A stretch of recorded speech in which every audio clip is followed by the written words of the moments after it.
You spent $9 on that carton, $9 for what the front label calls bone broth, with a photograph of a steaming mug and a seal implying artisan production, simmered for 24 hours, rich in collagen, ancient wisdom in a modern carton. You brought it home, you poured it into a pot, you reheated it, you sipped it, and something about it tasted thin. Thin like water you added seasoning to, thin like broth your grandmother would not have recognized as broth. That intuition, the sense that you are being slightly scammed, is not paranoid, it is observational. Because according to laboratory analyses, industry trade coverage, and consumer advocacy investigations over the past 3 years, 8 of the most widely sold broth products marketed as bone broth in the American market contain collagen and protein levels so low that food scientists have raised serious questions about whether the product meets the functional definition of bone broth at all. Some of these cartons are essentially seasoned stock wearing a bone broth costume, and the premium pricing reflects the marketing rather than the ingredients. Tonight, we go through the 8 brand archetypes, explain what bone broth is actually supposed to be, and show you how to make a batch at home for the cost of a cup of coffee that will blow every commercial carton out of the water. Here is the context you need. Traditional bone broth is distinct from stock or regular broth primarily because of 2 factors. First, the simmer time is extended, typically 12 to 48 hours, which allows connective tissue, tendons, joints, and marrow within the bones to break down into gelatin and release collagen, minerals, and amino acids including glycine, proline, and glutamine. Second, the ratio of bones to water is higher, producing a concentrated liquid that cools into a jiggly gelatin at refrigerator temperatures, which is the classic home test for whether a broth has extracted enough collagen to qualify as bone broth. The Food and Drug Administration does not currently maintain a specific standard of identity for bone broth, meaning there is no legal definition that a product must meet to carry the name. That regulatory gap is the entry point for products that use the marketing language of bone broth while delivering a significantly less potent liquid. A 2021 analysis by an independent nutrition researcher, along with subsequent consumer advocacy reports, tested the protein and collagen content of several commercial bone broth products and found substantial variation, with some products delivering 2 or 3 grams of protein per cup while others delivered 9 to 12. The American nutrition research community has not reached consensus on the specific health benefits of bone broth consumption, but the traditional understanding centers on protein delivery, amino acid availability, and mineral content, all of which depend on the broth actually containing what the label implies. Research suggests that collagen peptides may support connective tissue in some populations, though the evidence varies by study and population. If you are paying a premium price for those functional effects and a carton contains mostly water, salt, and natural flavoring, you are paying for a marketing story. Tonight, 8 brand archetypes where the gap between label and contents is most concerning. It also helps to understand what changes about the liquid itself during a true extended simmer. Collagen is a long protein molecule that forms the structural matrix of connective tissue, and when subjected to prolonged heat in water, it hydrolyzes into gelatin, which is what gives finished bone broth its characteristic body and that wiggle when refrigerated. That hydrolysis takes time. Short simmer commercial processes, which often run for 2 8 hours at scale to meet production economics, produce liquid that has extracted some flavor but significantly less gelatin than traditional preparation would have delivered. The liquid is still called bone broth on the label because no standard of identity prohibits that label, but the functional difference, measured by dripping a spoonful onto a cold plate and watching whether it gels, is stark. The first brand is a large organic labeled broth in a shelf-stable aseptic carton, sold in the soup aisle with bone broth prominently on the front. The ingredient panel may list bones among the inputs, but the protein content per cup often clocks in at 3 to 5 grams, a figure more consistent with stock than with a traditionally prepared bone broth. The cooking process at industrial scale, pressure cooking in large batches for shorter durations, does not replicate the extended simmer required for full collagen extraction. The bone sourcing behind the first brand also bears scrutiny. Industrial-scale broth production requires volumes of bone material that do not come from small producers, and the bones entering these facilities are typically byproducts of large-scale poultry and cattle processing. The bones themselves are not inherently problematic, but the broad sourcing chain creates opportunities for trace contaminants from the feeding and husbandry practices of the source animals to enter the finished broth. Glyphosate, antibiotic residues, and heavy metals have all appeared in limited testing studies of bone products at detectable, though generally low, levels. The research based on long-term dietary exposure to these trace compounds through broth consumption is still developing. The second brand is a warehouse club bulk bone broth, sold in tall cartons at what initially seems like a favorable price per ounce. The concerning evidence here is sodium content, which in some variants approaches 900 milligrams per cup, and a protein content below what extended simmer bone broth traditionally delivers. Consumers drinking the broth daily as a health practice may be absorbing substantially more sodium than they realize. The second brand's sodium load also matters disproportionately for consumers drinking broth as a daily wellness practice. A single cup approaching 900 milligrams of sodium consumed twice daily across the week accumulates to nearly 13,000 milligrams of sodium from this single source per week before any food is added on top of it. The cumulative effect on blood pressure and fluid balance in sensitive individuals can be meaningful, and the wellness positioning of the product masks a sodium exposure that cardiovascular guidelines would flag as concerning if it came from an obviously processed source. Context matters, and the wellness context does not exempt sodium from the physiological response it produces. The third brand is a frozen bone broth sold in pouches in the freezer case, marketed as closer to homemade because of the frozen format. The frozen format does preserve texture better than aseptic packaging, and some frozen bone broth products are genuinely more concentrated than shelf-stable competitors.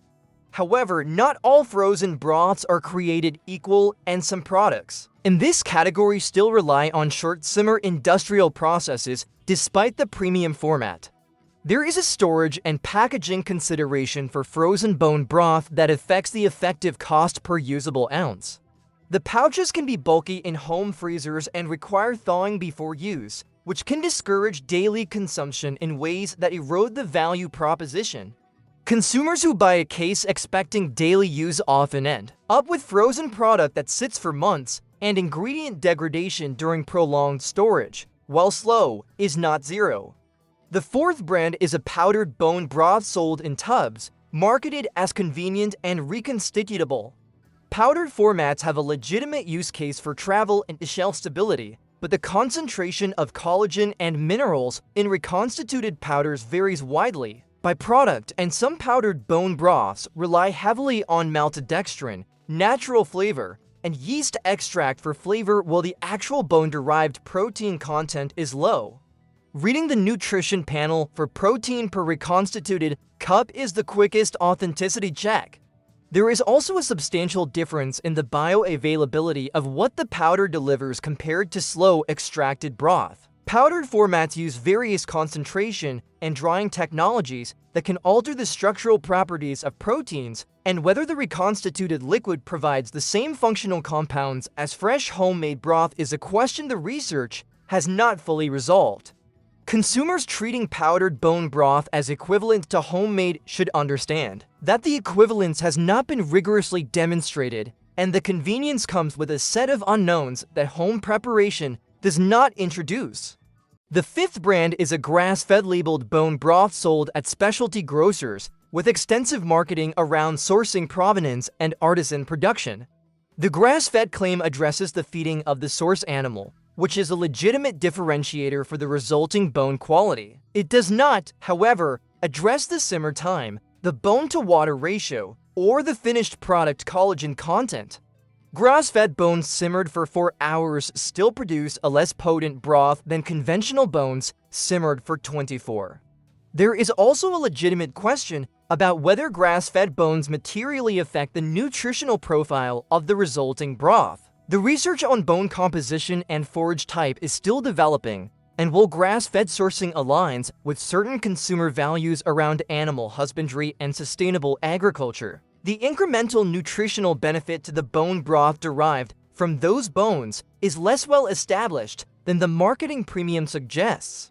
Consumers drawn to the grass-fed claim for ethical reasons are well justified. Consumers drawn to it for nutritional reasons deserve to know the evidence base is thinner than the packaging implies. The sixth brand is a shelf-stable sipping broth sold in small single-serve cups or Tetra packs, marketed for drinking throughout the day as a wellness beverage. The portion size is small, the price per ounce is high, and the protein delivery per single serving is often modest. If you are replacing meals or snacks with this product expecting substantial protein, you may be undershooting the protein target you thought you were hitting. The sipping broth format also relies heavily on flavor engineering to produce a palatable experience at the protein and fat levels actually delivered. Natural flavors, yeast extracts, and concentrated seasonings compensate for what a genuinely rich broth would have provided through its own ingredients. Consumers tasting the product experience satisfaction, but the satisfaction comes partly from engineered flavoring rather than from the underlying bone extraction that traditional practice relied upon.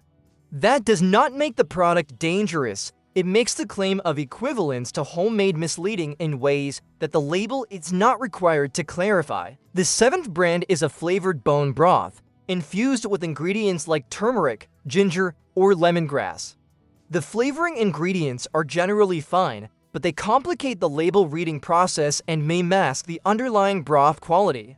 If the broth itself is watery, the ginger and turmeric will still dominate the flavor, and you may enjoy the product while still not receiving the functional benefits bone broth is supposed to deliver. There is also a cumulative cost issue with the flavored category because consumers often purchase them alongside plain broth products, double paying for the broth itself plus the flavoring, when the same flavorings could be added at home to a much less expensive base broth or to a homemade broth at essentially zero marginal cost. The convenience fraction of the premium price stacks quickly when the product category is consumed as a daily habit. The eighth brand is a budget private label bone broth sold at mainstream supermarkets under store brands. The sourcing is opaque, the production facility may be shared with other private label products, and the margin pressures typical of private label products tend to push production toward the shortest acceptable process time rather than the longest quality optimizing process time. A private label product selling at half the price of premium bone broth brands is almost certainly cutting corners somewhere, and those corners usually show up in the simmer duration and bone-to-water ratio. There is also a cost transparency problem that runs through this category. Premium bone broth products can retail for $8 to $12 for 32 ounces of liquid, which translates to roughly 30 cents per ounce. Real homemade bone broth produced from saved bones and pantry aromatics can be made for pennies per ounce. The price gap reflects manufacturing, packaging, distribution, and marketing costs, not the cost of the raw materials, and consumers paying the premium price are subsidizing everything except the actual ingredients they might have imagined they were paying for. That is a reasonable trade for convenience in many cases, but it becomes less reasonable when the convenience product does not even reliably deliver the functional nutrition its marketing implied. The category also suffers from what nutrition researchers call the supplement halo problem.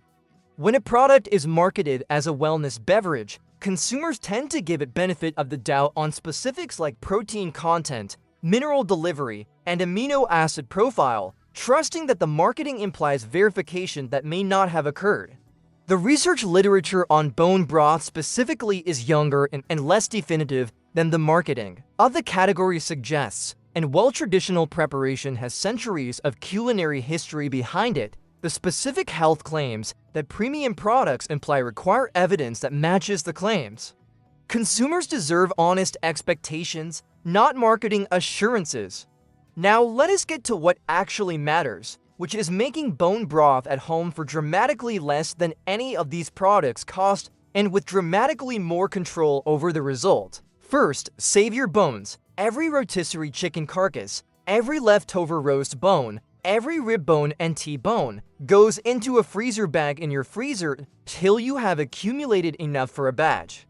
Second, roast the bones if they are raw. Spread them on a sheet tray at 400 degrees for 30 to 40 minutes until deeply brown, which develops flavor through Maillard reactions that in toasted bones will not produce. Third, transfer the bones to your largest pot or a slow cooker. Cover with cold water by 2 inches and add a splash of apple cider vinegar. The vinegar helps draw minerals out of the bones and is traditional in bone broth preparation going back generations. Fourth, add aromatics. A halved onion, a few carrots, celery stalks, bay leaves, a few peppercorns, and garlic cloves transform the broth from mineral water into something you will want to drink by the mug. Fifth, simmer. This is the part that commercial brands cannot replicate at scale. A stovetop simmer on low for 12 to 24 hours or a slow cooker on low for the same duration extracts the collagen and minerals that make bone broth worth drinking. Your kitchen will smell like the best soup of your life. Sixth, strain through a fine mesh sieve and let it cool. Refrigerate overnight. If the finished broth has turned to jelly at refrigerator temperature, you have succeeded. That wiggle is the collagen. That is the whole point. Seventh, skim the solid fat cap if you prefer a leaner broth, or leave it for richness. Either is traditional. Eighth, portion into glass jars for the refrigerator or freezer-safe containers for longer storage, leaving room for expansion if freezing. A single batch from accumulated bones can produce 2 to 3 gallons of superior broth for the cost of the aromatics alone, essentially free if you were already going to discard the bones. 10th, remember that the broth itself is just one deliverable from the pot. Simmered vegetable and herb aromatics release compounds into the liquid, and the resulting stock base elevates every downstream dish that uses it. Your morning eggs scrambled with a splash of broth develop a depth that water cannot provide. Rice cooked in broth tastes like it came from a restaurant kitchen. A bowl of simple beans finished with a ladle of homemade broth transforms into a meal. The value of a single large batch ripples through an entire week of cooking. 9th, sip as a warm mug with a pinch of salt. Use as the base for soups and stews. Braise greens in it. Cook rice in it and taste the difference between something real and something manufactured. There is one more dimension to homemade broth worth naming because it extends the value beyond nutrition into kitchen economics. A pot of simmering broth on the stove scents the house with a warmth that has psychological effects worth acknowledging. Food researchers studying eating behavior have documented that cooking smells stimulate appetite, improve perceived meal satisfaction, and support family gathering patterns that processed food preparation rarely activates. A 12-hour simmer is not just a nutritional investment. It is a sensory environment that changes the feel of the home during the afternoon, and that feeling is part of what eating at home used to mean before the category of wellness beverages tried to replace it with a carton. The larger pattern here is that the bone broth category represents what happens when a traditional food practice gets translated into a commercial product. The translation necessarily compresses the original practice to fit industrial economics, and the compression removes the elements that made the practice valuable in the first place. The marketing then rebuilds the removed elements in language, implying that the commercial product delivers what the traditional practice delivered, even though the underlying processes are fundamentally different. This pattern repeats across many food categories, and learning to recognize it is a skill that pays dividends far beyond the bone broth aisle. Once you see the pattern, you see it everywhere, and the grocery store becomes easier to navigate because fewer claims catch you off guard. The truth that sits at the center of this entire broth conversation is not really about broth at all. It is about the industrialization of traditional foods and the gap that opens when marketing races ahead of regulation. Bone broth became a wellness trend. Wellness trends create demand, demand creates supply. Supply at scale requires process compromises. And by the time the compromised product reaches your grocery store, the word bone broth on the label has drifted far from what the original practice actually produced in home kitchens for centuries.